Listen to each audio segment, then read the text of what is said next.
Let's talk about what happens to your older child when a new baby comes home, all right? And this is the real version. It's not the Instagram version where the older baby gently kisses the baby's head all the time, I work a lot with families who are going through this transition. I'm also a parent who's going through it. My daughter was almost 6 when her brother was born. It was hard, really hard, not because she was a difficult child, not because we did not understand what she was going through.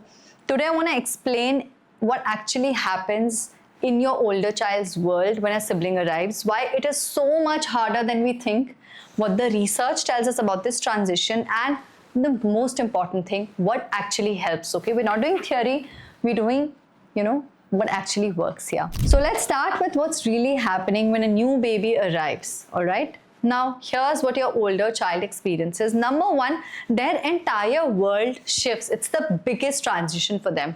Think about it from their perspective. For their whole life, it could be 2 years, 4 years, 6 years, they've been the only child. They've been the center of the world of their parents. They've been the center of attention, the one everyone talks about, the one everyone plays with, the one on every holiday, the one everyone focuses on. Routine is predictable. Parents are available. They know their place in the family. Now, suddenly, there's another baby. And of course, they love being an older child. They love being a sibling. They love being a big sister or brother. But everything changes because parents are exhausted and distracted. Routines might fall apart. People come to visit now, but they want to see the baby. The gifts are coming for the baby. Their room might change. Their schedule might change. Even the way their parents hold them changes, because they're always holding a baby. So from a child's perspective, they lose their place and no one is really talking about it. Everyone is saying, isn't this exciting? You're a big sister now. But the child is thinking, I didn't ask for this. I just want this child to go back to the hospital or the hotel. I want to, take things back to where they were. I want my parents for myself. Now let me explain what's happening in their brain. Young children, especially under 7, they don't have the brain development to understand a very abstract concept like sharing love or how your heart expands and love multiplies. Their brain is very concrete. Mom and dad used to play with me. Now they're always holding the baby. So they think she loves the baby more than me. They see everyone excited about the baby and they think no one cares about me anymore. Now, this is not manipulation or being dramatic. It's how their developing brain is interpreting what is happening. And when a child feels their place is threatened, their nervous system goes into stress mode.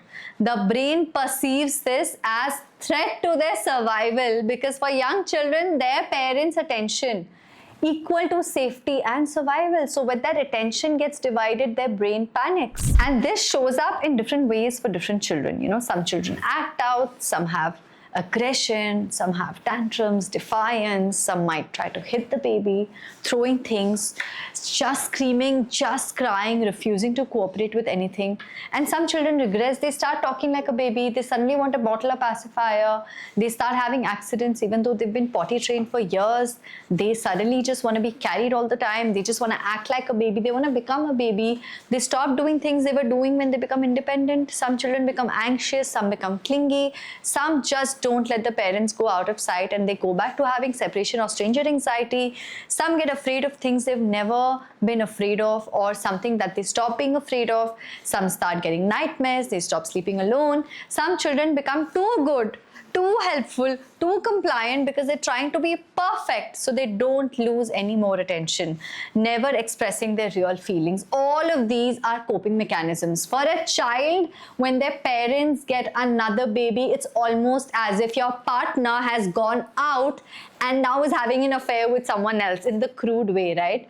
Now, this is hard for a child. They're overwhelmed, they could be scared, they need help. And let me tell you, my daughter acted out massively.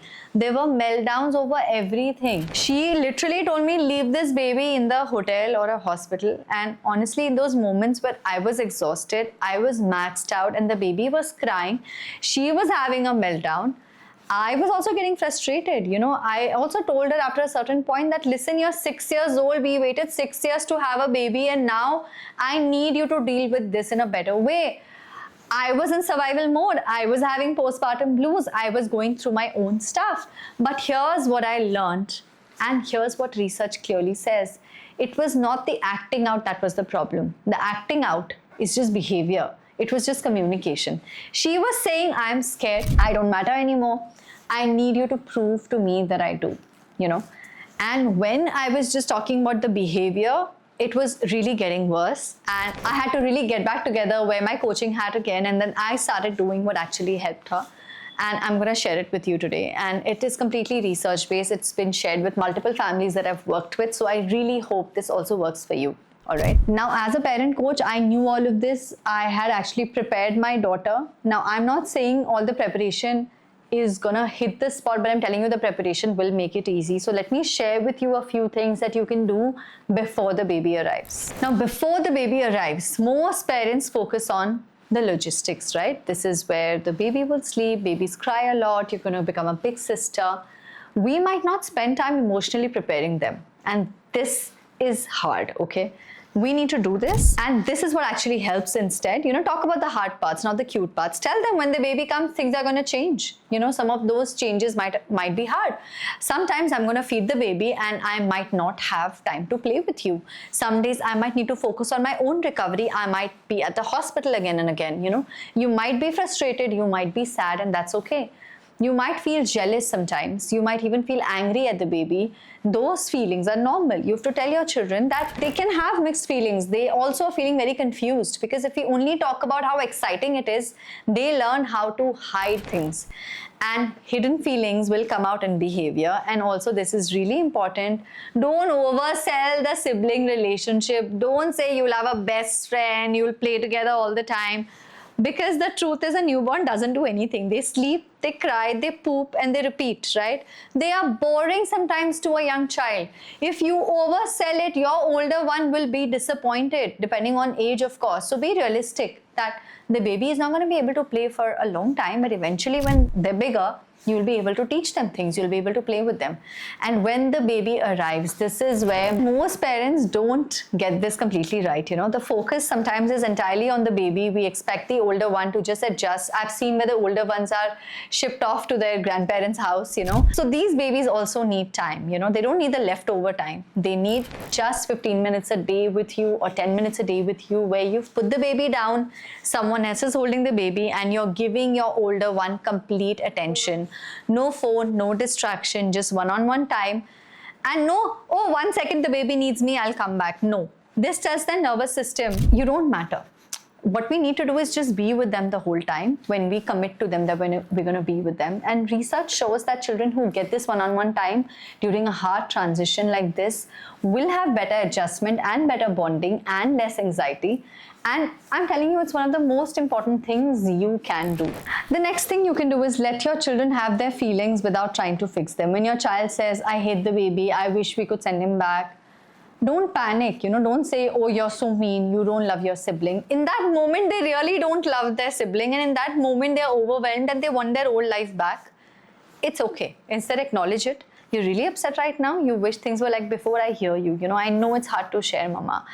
I absolutely get it. You didn't ask for things to change. It's okay to feel angry about it. All your feelings are valid. So you're not agreeing with them, you're just telling them their feelings matter, you're validating it. And when children feel heard, you name their feelings, the intensity actually reduces. They don't need to escalate to be seen. And I think that really matters. Don't force your child's relationship with their sibling. Don't make them kiss the baby or hold the baby or be nice to the baby if they don't want to. Let them choose their level of involvement, okay? Some days they'll want to help, they'll want to sing, they'll want to bring you the diaper. Some days they don't even want to be in the same room and they're telling you don't feed the baby. I've gone through all of this. Both are okay. Forcing closeness will create resistance, Allowing spaces creates curiosity. Eventually on their own timeline, they will get interested.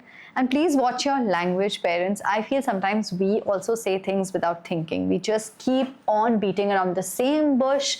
You're the big sister now. You have to set a good example now. Can you be quiet? The baby is sleeping. You're being too loud. You'll wake the baby. What the child hears is that the baby is really more important than me. Okay? Now, instead, what can we say? The baby is sleeping, so this is the perfect time for you and me to be together. What do you think we can do? I need you to use your inside voice right now. After the baby wakes up, we can go outside and you can be as loud as you want. Small shift, big difference. No overcorrection all the time. And when the hard moments happen in parents, they will say something that's hurtful. Your child might have a massive meltdown when you're feeding the baby. Your child will say something that will just shock you right there, and I'm telling you what's gonna help you, okay? If there is aggression towards the baby, stop it immediately by saying, I will not let you hurt the baby. Remove them calmly, not with anger, with a very matter-of-fact firmness. Later, when everyone's calm, you can tell your older one, you were really upset earlier, what was happening? Help them name it. Tell them the word jealous. It's very important that they understand that this is also a feeling. There's a name for it. Maybe I was paying attention to the baby instead of you. It's okay to feel that way, but we don't hurt people. When you feel like that, what else could you do? Give them alternatives. You can tell me I need you. You can stomp your feet. You can punch the pillow. The goal is not to eliminate the feeling. The goal is to give your children tools to express it safely. All right, now I'm telling you there could be regressions if your child starts talking like a baby or wanting a bottle if they're already just a toddler themselves, or they're having accidents about potty learning. Don't shame them. This is their way of saying being a baby is getting attention. Maybe if I'm a baby too, my parent will spend some time with me and notice me too. So meet the need underneath. I notice you've been talking like a baby. I think maybe you're missing being one. How about we have some special time? I'll rock and I'll sing to you just like how I did when you were small. And usually once you give them what they're asking for, I am telling you the regressions stop. I've seen this work for so many families because the need has been met. So there's no more behavioral issues happening. And if the child is being too good or withdrawing, now this one is tricky. It doesn't look like a problem, okay? It looks like a dream because the child is too compliant, too helpful, too quiet. And the child usually isn't like that. This is a sudden change. They may be suppressing their real feelings because they are scared of losing more of your love, all right? So check in with them. You've been really helpful with the baby. Thank you, but I want to make sure you're okay.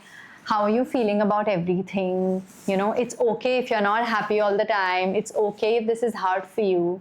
Give them permission to not be perfect, to not be that perfect brother or sister. Transitions take time, not weeks, months. Sometimes it can even take a year. Your older child is adjusting to a completely new family structure. For us, it took about 2 to 3 months for things to settle down. It did not happen overnight, okay? Now let's talk about what's gonna help you long term, because parenting is long term. You keep the one-on-one time consistent, all right? It's easy to let this slip when the baby gets older and more demanding. Please don't do that. Even when the baby is 6 months, 1 year, 2 years, your older one will still need one-on-one time with you. One-on-one time with each children, with both parents, is really the holy grail here. Talk about their feelings regularly. Make it very normal to check in on them. How is it going, having a brother or a sister? What's the hard part? What's the best part? Let them be honest without judgment. Notice them. Name the positive moments. I saw you playing with your sister today. You were so gentle, You made your brother laugh so much today. Did you see his face? So you're not forcing it. You're only noticing and you're helping them notice it. And over time, this will help them see the sibling as a person, as a family member, not just as a competitor, okay? Looking back at my experience, this is what I would do a bit differently. I would have protected my one-on-one time with my daughter a little more, even though I did how much I could. I really feel it was not enough. And I just feel sometimes we get carried away with newborns because they are crying and their cries seem very urgent. But at times there's other people who can hold the newborn, but your older one still needs you. So I would just tell you all, let your children express their feelings. Don't try to make them go away. Don't tell them, don't be upset. Don't tell them why you're being jealous. Don't tell them why this is the hardest transition of their life, okay? And please don't force yourself to be perfectly nailing this while sleep deprived, while being overwhelmed yourself. Okay, what I want you to take away from this video really is that your older child is going through one of the hardest transitions of their life. Okay, they're not being difficult. They are communicating the only way they know how, and what they need the most is your presence, your love. They need to know that they matter and they need your permission to have this hard feelings and protected time with you. They need your patience. And I know it's hard to do this in postpartum. That's why the prep has to happen in pregnancy. And I just wish you all the best, no matter where you are in your journey. And I'm telling you, one of the best things that has happened to us is this new baby in our lives. It's hard momentarily, and I'm telling you, we will not remember. We will not remember the hard times. We always end up making space for the good times, and then we just go about enjoying our journey. So wherever you are in your parenting, I hope this video found you at the right time, and I hope you can prepare your older one. And for whatever's to come, all the best and many, many congratulations. I will see you in the next one.